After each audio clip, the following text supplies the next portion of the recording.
வணக்கம் and welcome to doctor நாங்க எப்படி இருக்கணும் நிகழ்ச்சி. பொதுவா நம்மளுக்கு கழுத்து வலியோ முதுகு வலியோ மூட்டு வலியோ வந்தா நம்ம ஒரு ஆர்த்தோவை கன்சல்ட் பண்றதாங்க உண்டு. அண்ட் எந்த விதமான சர்ஜரி இருந்தாலும் சரி நம்மளுக்கு குவிக்கா ரேப்பிடா சரியானாலே போதும் அப்படின்ட்டு தான் இருப்போம். பட் இந்த வாரம் முழுக்க நம்ம ஒரு புதுமையான கான்செப்ட் தான் பார்க்க போறோம். அதாவது கத்தி இன்றி ரத்தமின்றி நான் சர்ஜிக்கல் முறையில எப்படி இந்த வலிகள் எல்லாத்தையுமே நம்ம ட்ரீட் பண்ணலாம் அப்படிங்கறத பத்தி தான் பார்க்க போறோம். இதை பத்தி பேசுறதுக்காக காரைக்குடி காவேரி ஹாஸ்பிட்டலோடைய ஆர்த்தோ சர்ஜன் டாக்டர் சலீம் நம்ம நிகழ்ச்சியில இருக்காரு. வாங்க அவரை சந்திக்கலாம். வணக்கம் டாக்டர், எப்படி இருக்கீங்க? நல்லா இருக்கு. ஸோ பொதுவா ஒரு ஆர்த்தோ சர்ஜன் நீங்க. நம்மளுக்கு இந்த மாதிரி வலிகள் வந்தா சீக்கிரமா குணமானாலே போதும் அப்படின்ட்டு தான் இருப்போம். ஸோ இந்த கத்தியின்றி ரத்தமின்றிங்கிறது ஒரு புதுமையான கான்செப்ட் இல்லையா? ஸோ அதை பத்தி சொல்லுங்க. ஃபர்ஸ்ட் அந்த கான்செப்ட் என்ன அப்படிங்கறத பத்தி சொல்லுங்க. அதாவது அடிப்படையில் நான் ஒரு ஆர்த்தோ சர்ஜன். எந்த ஒரு எலும்பு முறிவு எதானாலும் நான் ஆப்ரேஷன் பண்ணி தான் ட்ரீட்மெண்ட் பண்ணுறோம். பொதுவாக டாக்டர் சர்ஜனை பொறுத்தவரைக்கும் என்ன சொல்லுவாங்கன்னா, ஆரம்ப காலத்தில் எங்களுடைய சர்ஜனுடைய ப்ராக்டிஸ் ஆரம்பிக்கிற ஆரம்ப காலத்தில் யாருக்கு எப்போ ஆப்ரேஷன் பண்ணணும் அப்படிங்கிறத நாங்கள் தெரிஞ்சு தான் அதில் ரொம்ப ஆர்வமாக ஃபஸ்ட்டு பண்ணுவோம். அப்புறம் அனுபவங்கள் கூட கூட கொஞ்ச நாள் ஆனதுக்கப்புறம் ஒரு 10 வருஷம் 15 வருஷம் அனுப்புகிறேன் யாருக்கு ஆப்ரேஷன் பண்ணக்கூடாது அப்படிங்கிறது. ஏன்னா யாருக்கு ஆப்ரேஷன் பண்ணுங்கிறது எங்களுக்கு புக்கு மூலமாகவும் எங்களுக்கு சொல்லிக் கொடுக்க பாடம்லாம் வரும். பட் சொந்த எக்ஸ்பீரியன்ஸில் மேலும் மேலும் நம்ம நோயாளிகளை பார்க்குறோம், ஆப்ரேஷன் பண்ணுறோம். அதுக்கப்புறம் அவங்க 2 வருஷம் 3 வருஷம் கழிச்சு நம்மளை தொடர்ந்து பார்ப்பாங்க. அப்போ தான் அவங்களுக்கு அந்த ஆப்ரேஷனுடைய விளைவுகள்லாம் தெரிய ஆரம்பிக்கும்.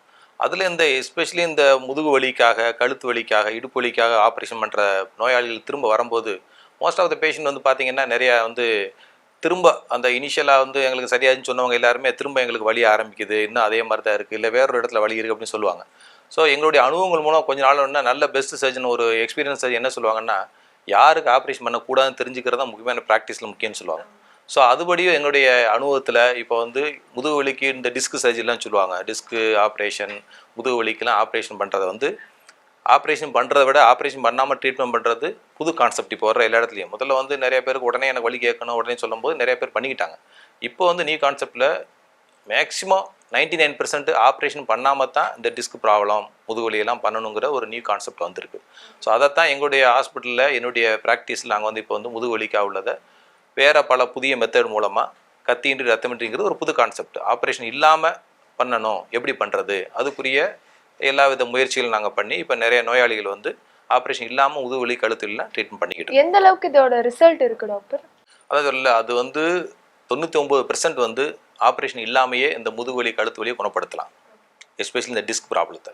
ஓகே, இப்போ பொதுவாக இந்த வலி கழுத்து வலியோ முதுகு வலியோ பொதுவாக வரதுக்கான காரணங்கள் என்ன? அது நூற்றுக்கணக்கான காரணங்கள் இருக்கு. முதல்ல நம்ம ஒரு வலியா கழுத்து வலிக்கு சொல்லுங்க ஃபர்ஸ்ட்.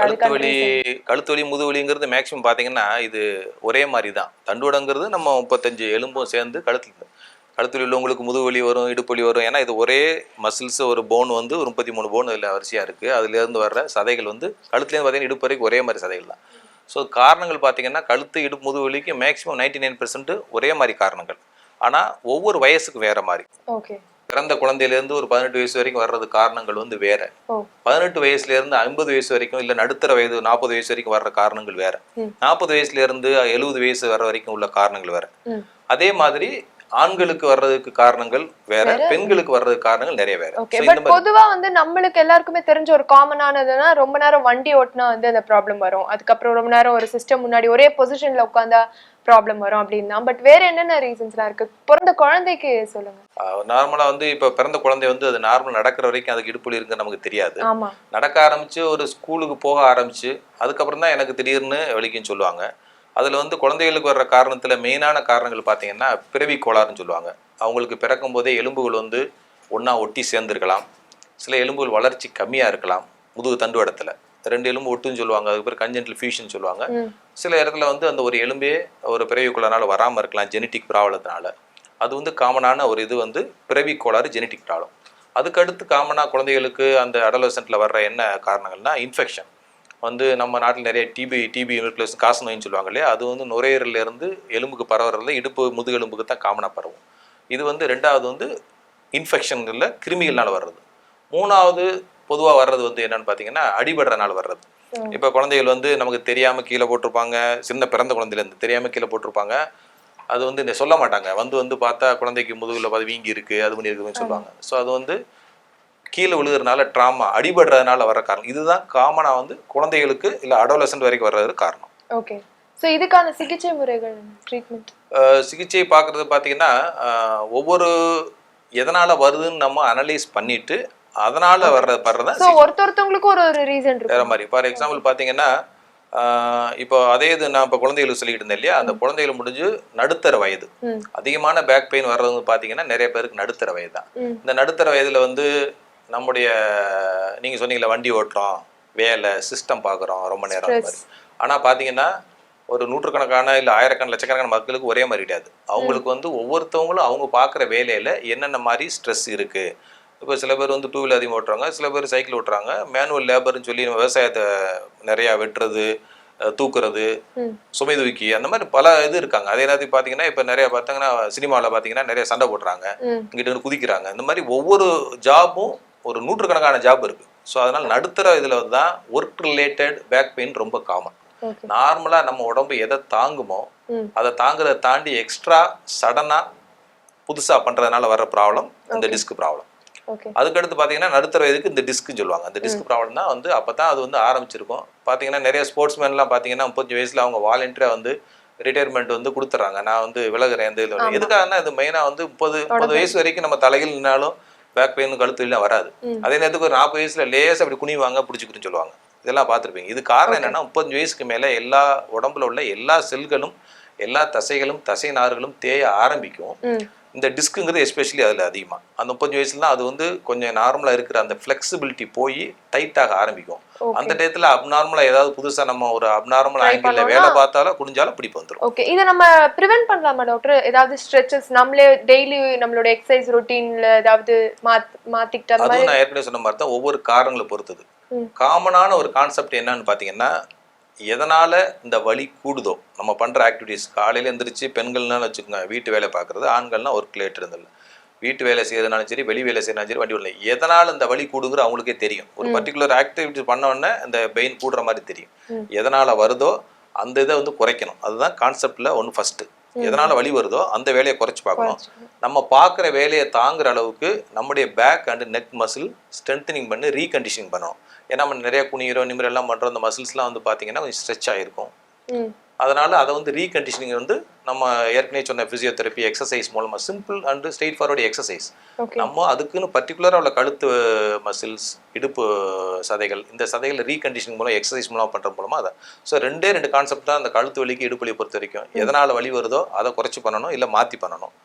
நம்ம பண்ற வேலையை தாங்குற அளவுக்கு கழுத்துக்கும் இடுப்பு நம்ம ஸ்ட்ரென்தன் பண்ணிக்கணும். இதுதான் அந்த ட்ரீட்மெண்ட். ஃப்ளூயிட் வந்து ஃபார்ம் ஆயிடுச்சு அப்படின்னு சொல்வாங்களே டாக்டர், அதுக்கும் இதுக்கு ஏதாவது சம்பந்தம் இருக்கா? இல்ல, ஃப்ளூயிட் வந்து டிஸ்க்ல வந்து ஆக்சுவலா ஃப்ளூயிட் மாதிரி ஃபார்ம் ஆகாது. டிஸ்க் வந்து டீஜெனரேட் ஆகி அந்த ஃப்ளூயிட் வந்து வெளியே வந்து அந்த ஸ்பைனல் கெனாலுக்குள்ள உப்பி போறது. அதான் டிஸ்க் வந்து ஜவ்வு உப்புறதுன்னு சொல்லுவாங்க.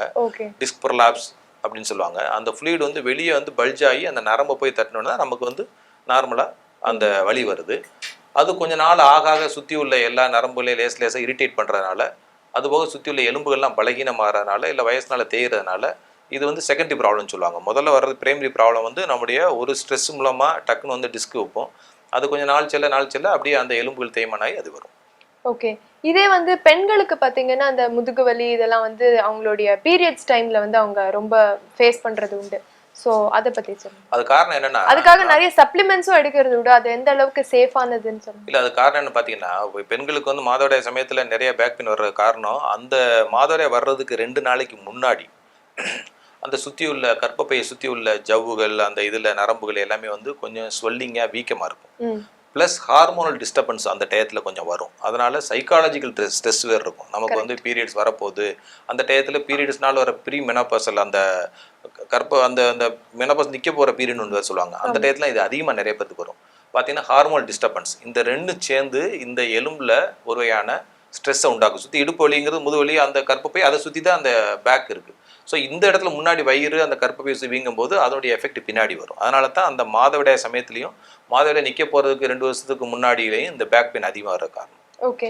சோ சப்ளிமெண்ட்ஸ் எடுக்கிறத பத்தி சொல்லுங்க. சப்ளிமெண்ட்ஸ் வந்து ஆக்சுவலா வந்து நீங்களே பிரிஸ்கிரைப் பண்ணுவீங்களா இல்ல நாங்க யூசுவலா வந்து எதனாலன்னு காரணம் கண்டுபிடிக்கிறதுக்கு நாங்க வந்து இந்த மெனோபாசல் பீரியட்ல அவங்களுக்கு வந்து மெனோபாசல் பீரியட் பிளஸ் இந்த மாதவிடாய் நார்மல் ஈவன் யங் ஏஜ்ல கூட அந்த மாதிரி வெளி வர்றத ஃபர்ஸ்ட் வேற எதுவும் அவங்களுக்கு ப்ராப்ளம் இல்லையாங்கிறத ஒரு கைனகாலஜிஸ்ட் மூலமா செக் பண்ணி வேற ஒன்றும் தொந்தரவு இல்லை, ஜஸ்ட் ஒரு ஃபிசியாலஜிக்கல் இந்த வீக்கத்தினால வர்றதுன்னு அதர் கண்டிஷன்ஸ் எதனால் வருங்கிறதெல்லாம் எக்ஸ்க்ளூட் பண்ணிட்டு பியூர்லி பேக் பெயின் போது அவங்களுக்கு இந்த எக்ஸசைஸ் சொல்லி தருவோம். அவங்களுக்கு இந்த கவுன்சிலிங் தான் மெயினாக எதனால் வருது, இது ஒன்றும் பெரிய ப்ராப்ளம் இல்லைன்னு நம்ம ஒருத்தவங்க சொல்லிட்டாவே அவங்களுக்கு சைக்காலஜிக்கல் அதை பிகம் நார்மல். ஆமாம், கரெக்ட். அண்ட் டியூரிங் ப்ரெக்னன்சி கூட நிறைய பேருக்கு முதுகு வலி வரும். அதுக்காக நிறைய ஃபிசியோதெரபிஸ்ட்லாம் அட்வைஸ் பண்ணுவாங்க. அண்ட் ப்ரெக்னன்சி யோகாலாம் கூட போவாங்க இல்லையா? ஸோ அது எந்த அளவுக்கு அட்வைசபிள்? ப்ரெக்னன்சி சமயத்தில் பார்த்தீங்கன்னா யூஸ்வலி ஃபர்ஸ்ட் ப்ரெக்னன்சிலாம் நார்மலாக அந்த இது வரும். ஏன்னா பாருங்க, அது வந்து திடீர்னு ஒரு 10 கிலோ வெயிட் கூடும், வயிறு முன்னாடி வரும். நார்மலாக ஸ்பைன் பார்த்தீங்கன்னா நேரம் இப்படி நிற்கிறதுல வந்து வயிறு வந்து ஃப்ளாட்டாக இருக்கிற வயிறு வந்து முன்னாடி ஒரு வெயிட் நம்மளை பிடிச்சி இழுக்கிற மாதிரி முன்னாடி அந்த வயிறு வந்து முன்னாடி வந்துடுது. அதை வந்து இடுப்பு எலும்பை வந்து அந்த அப்படியே முன்னாடி இழுக்குது. ஸோ இதுக்காக ரீகண்டிஷன் பண்ணுறது தான் அந்த ப்ரெக்னன்சி ரிலேட்டட் எக்ஸசைஸ், என்னென்ன சேஃபான எக்ஸசைஸ்லாம் பண்ணணும் அதுக்குன்னு சில சிம்பிள் யோகா பண்ணலாம் சொல்கிறாங்க. ரேதர் தான் இந்த ப்ரெக்னன்சியில் வர்ற பேக் பெயினோட அது வந்து கொஞ்சம் லேசாக வந்துட்டு அந்த வெயிட் கூட ஸ்ட்ரெஸ் ஆகிடணும். போஸ்ட் ப்ரெக்னன்சி போஸ்ட் டெலிவரியில் தான் நிறைய பேருக்கு இந்த பேக் பெயின் வரும். நிறைய பார்த்தீங்கன்னா உமன்ஸில் வந்து அவங்க பேக் பெயின் நம்மகிட்ட வர்றதே வந்து ஆஃப்டர் டெலிவரி 1 or 2 years கழிச்சு தான். ஏன்னா குழந்தை பிறக்கிற டயத்தில், குழந்தை பிறக்கும் போது வந்து நம்ம இடுப்பு எலும்புகள்லாம் டைட்டாக இருக்கிற எலும்புகள் வந்து கொஞ்சம் குழந்தை பிறக்கிறக்காக ஸ்ட்ரெஸ் கொடுத்து இப்படி வெளி கொடுக்கும் இடுப்புலேருந்து குழந்தை பிறக்கிறக்காக. ஸோ இப்படி விரிகிற எலும்பு வந்து அந்த ஸ்ட்ரெச்சான எலும்பு திரும்ப டைட்டாக போய் சேர்றது கிடையாது, அது கொஞ்சம் கம்மியாக தான் போய் சேரும். இதே இது பார்த்தீங்கன்னா நிறைய அயல்நாடுகளில், ஃபாரினில், நல்ல டெவலப்டு கண்ட்ரியில் போஸ்ட் டெலிவரியில் ரீகண்டிஷனிங் அவங்க திரும்ப என்னென்ன எக்ஸசைஸ்லாம் பண்ணி நம்முடைய பாடியை வந்து நல்லா நார்மலாக வச்சு குஞ்சு கொடுப்பாங்க. நம்ம ஊரில் அப்படி கிடையாது. ஆஃப்டர் டெலிவரி பார்த்தீங்கன்னா இன்னும் அவங்களுக்கு வேலைகள் கூடிரும். குழந்தைக்கு தாய்ப்பால் கொடுக்குறதுலேருந்து, குழந்தைக்கு ட்ரெஸ் பண்ணுறதுலேருந்து, அந்த பண்ணுற எல்லா மெத்தடுமே வந்து ஸ்ட்ரெஸ் டு பேக் தான். கீழே உட்காடுறது, குனிஞ்சிக்கிட்டு தாய்ப்பால் கொடுக்குறது, இதெல்லாம் எப்படி கொடுக்கணும், இந்த பேக் எல்லாம்ங்கிறதுக்கு நமக்கு ஒரு நல்ல ஒரு எஜுகேஷன் வந்து கொடுக்குறது கிடையாது. அவங்களுக்கு அதுக்கப்புறம் தாய்ப்பால் கொடுக்கும்போது கீழே உட்காந்து கொடுப்பாங்க, இல்லை குனிஞ்சிக்கிட்டு கொடுப்பாங்க. ட்ரெஸ் பண்ணுறவங்கிறது மேலே உட்காந்து இப்படி குனிஞ்சிக்கிட்டு கொடுப்பாங்க. இது எல்லாமே வந்து ஆல்ரெடி டெலிவரினால வீக்கான எலும்பை வந்து ஃபர்தராக நம்ம ஸ்ட்ரெஸ் பண்ணுறோம். ஸோ அதனால தான் போஸ்ட் டெலிவரி எல்லாருமே பார்த்தீங்கன்னா 1 year 2 yearsக்கு அப்புறம் திரும்ப அந்த பெயின் அவங்களுக்கு ஃபர்ஸ்ட் டைம் வந்து they will experience. Okay. And 50 ஏஜ்க்கு அப்புறமா வந்து எந்த மாதிரியான ப்ராப்ளம்ஸ் வரும்? வயசானவங்க பார்த்தீங்கன்னா நார்மலாக இருக்கிற போன் ஸ்ட்ரென்த்லேருந்து 60% 70% தான் இருக்கும். ஒரு சாதாரண தும்மல் விட்டால் கூட பேக் பிடிச்சிக்கிறோம். அவங்க இப்போ நம்ம ஒரு பஸ்ஸில் போனான்னு பார்த்தீங்கன்னா பின் சீட்டில் உட்காந்து போகிறான்னு வச்சுக்கோங்க, ஒரு இடம் லேசாக தூக்கி போட்டுச்சுன்னா பிடிச்சிக்கிறோம். அந்த ஸ்பைன் ஃப்ராக்சர்னு சொல்லுவாங்க. அது பிகாஸ் ஆஃப் இந்த போனுடைய வீக்னஸ்னால அந்த ஆஸ்டியோபோரோசிஸ்ங்கிற அது வந்து இப்போ வந்து ரொம்ப உலகம் பூரா ரொம்ப கடுமையாக இது பண்ணிட்டுருக்காங்க. ஏன்னா மோஸ்ட் ஆஃப் த வயசுனால வர்ற ப்ராப்ளங்கள் வந்து இந்த இதனால தான். அவங்க லேசாக தடிக்கி விழுந்தா நெக் ஃப்ராக்சர், ஹிப்பு ஃப்ராக்சர் வந்துடுது. கொஞ்சம் லேசாக தும்முனா முதுகு ஃப்ராக்சர் வந்துடுது. இது எல்லாமே ப்ரிவென்டிவ் பண்ணணும், வருமுன் காப்புன்னு சொல்கிறாங்க இல்லையா? அது மாதிரி வந்ததுக்கப்புறம் அது பெருசாக ஒன்றுமே பண்ண முடியாது. ஏன்னா இட் பிகம் ரியலி டிசேபிளிங். அவங்களுக்கு வந்து அந்த அளவுக்கு முதுகு வலியும் இடுப்பு வலியும் வந்துடும். ஸோ அதனால் அந்த இடத்த வந்து என்ன பண்ணணும்னா, இவங்களுடைய மெயினான ப்ராப்ளம் வந்து அந்த ஆஸ்டியோபோரோசிஸ் வர்றதுக்கு முன்னாடியே இருக்குது. 3வது முக்கியமான ப்ராப்ளம் வந்து செகண்டரிஸ்ன்னு சொல்கிறது. அதாவது உடம்புல வேற எங்கேயாவது கேன்சர் அந்த மாதிரி இது வந்து முதுகு எலும்புக்கு பரவும். முதுகு எலும்பு தான் மெயினாக பரவும். முதுகு எலும்பு, பிராக்சிமல் போன், அந்த பெல்விஸ் போனுக்கு பரவும். ஸோ கேன்சர் வந்து பரவறது தான் உண்டா, இல்லைன்னா முதுகு எலும்புல கூட அதுல வர்றது? அதுல வரும். அது வர்றதை விட வேற இடத்துல இருந்து கேன்சர் பரவுறது ரொம்ப காமன். பிரைமரி போன் டியூமர்னு சொல்லி எலும்புலேயே வர்ற கட்டிகள் அதிகம். எலும்புலேயே வர்ற அதுக்குன்னு மல்டிபிள் மயலாமான ஒரு முக்கியமான நோய் இருக்கு. அது போக வந்து அதை விட ரொம்ப காமன் வந்து செகண்டரிஸ் சொல்லி வேற இடத்துல உள்ள வயிற்றுலையோ கழுத்துலையோ தைராய்டு, கிட்னி, லங்ஸ் இந்த மாதிரி உள்ள கேன்சர் வந்து எலும்புல பரவுறதா ரொம்ப காமன். ஸோ வந்து வயசுனால் வர தேய்மானம், அதுக்கடுத்து பார்த்தீங்கன்னா ஆஸ்டியோபோரோசிஸ் எலும்புடைய பலகீனம், 3வது வந்து கேன்சர், அந்த மாதிரி இதுலேருந்து வர செகண்டரிஸ். இதுதான் வயசானவங்களுக்கு வர்றது. இது வந்து லேடிஸ் அண்ட் ஜென்ட்ஸ் ரெண்டு பேருக்கும் காமன், 2 பேரும் காமன் தான். ஓகே.